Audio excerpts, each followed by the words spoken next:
Hey, what's up, YouTube? I just wanted to share my RGB modded Famicom system. If you're not sure what RGB modded systems are, Google it. There's a ton of information out there. So anyway, oh wait, this isn't my Famicom. It's my top loader. That's my regular Nintendo. My Famicom is right here. This is my RGB modded Famicom. It's a custom case. It will take both NES cartridges and Famicom carts. In theory, I should be able to connect a Famicom disk system as well. I don't see any reason why not. Power and reset, players 1 and 2. Front slot for Nintendo cartridges with little door. Top slot for Famicom cartridges. Famicom D port. Don't worry, guys, I still have the cap for it. And just to let you know, it is not connected yet. I just need some wiring, so I'll do that at some point. Oh, whoops.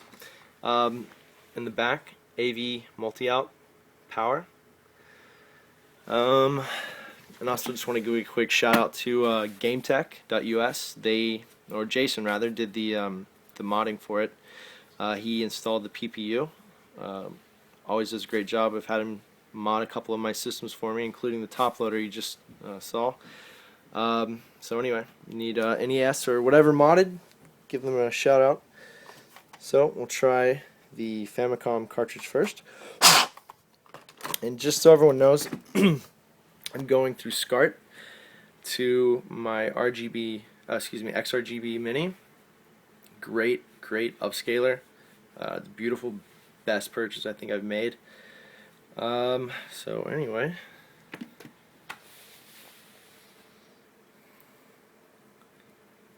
here we go. Excuse the shaky hands, guys. I'm doing this on my telephone.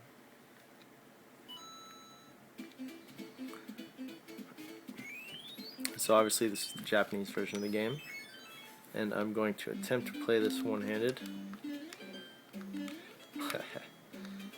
Yeah, not, well, kind of happening. Oh, yeah, so anyway. Picture is crystal clear.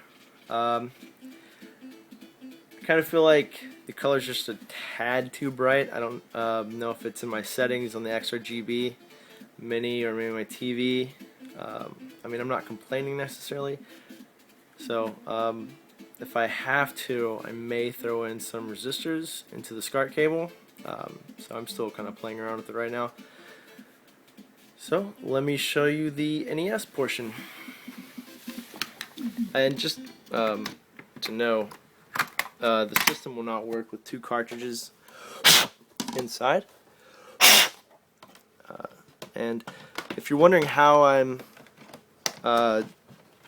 going through the hold on real quick.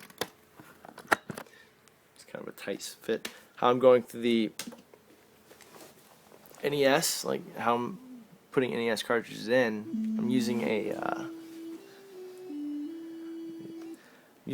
Famicom adapter wired to the bottom. Famicom to NES to Famicom.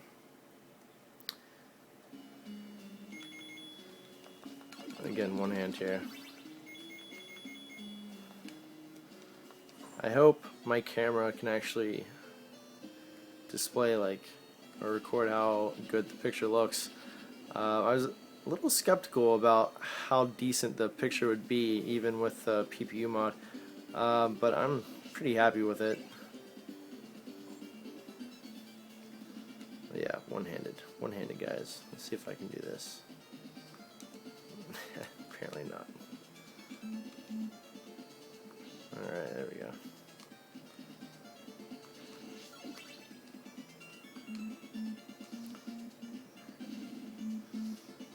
Well, obviously this is the NES version. Sound channels for certain games, like the Japanese version of Castlevania 3. The extra sound channels are there. I am having a small problem that I'm trying to work out. Some of the sound effects come out really like not muted, but just not very audible. But I don't know, just this little quirk right now I have to fix. I'm actually doing better than I thought with one hand. As far as I can tell, everything else works. I've only had one problem with one NES cartridge, and that is the game Xerxes. So anyway, another shot of it right there in action. And later I'll post some shots of or a video of what's inside of it. It's actually, the case is so big compared to the actual internals. There we go.